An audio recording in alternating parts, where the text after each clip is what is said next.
పడుకునేది అని చెప్పి ఆ వీడియో వెనుక బ్యాక్గ్రౌండ్ లో మాట్లాడినా మేడం సంధ్యారాణి 2 రాష్ట్రాలు ఆ బ్యాక్గ్రౌండ్ మ్యూజిక్ కోసమే వెయిట్ చేస్తాంది.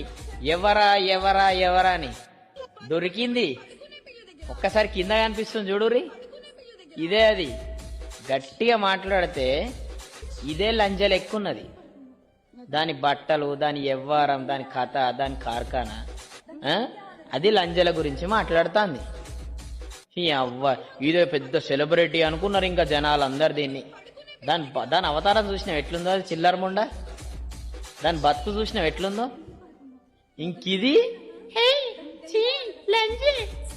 అది 10 మందితో పడుకుంటది అని చెప్పి రెచ్చదేంగి దాని జీవితం ఆగం చేసినావు, దాన్ని రెచ్చగొట్టినావు.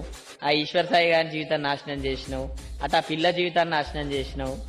నువ్వేదో సాని ముండ లెక్క ఏదో ఎతులు దెంగుతివి. నీ ముఖం చూస్తేనే దొడ్డికి బంద్ అయితే అంది 4-5 రోజుల దాకా. అసొంటిది నువ్వు ఏతులు కొడుతుంది. దేవుని ఇది ఎవ్వతో ఎట్లుంటుందో అనుకున్నా. నీ బతుకులమ్మా నువ్వు ఉత్తారన్న దాన్ని రెచ్చదెంగి కాపురాలు నాశనం దెంగితివి అని. ఇదంతా జరగడానికి గల కారణమే నువ్వు తెలుసా.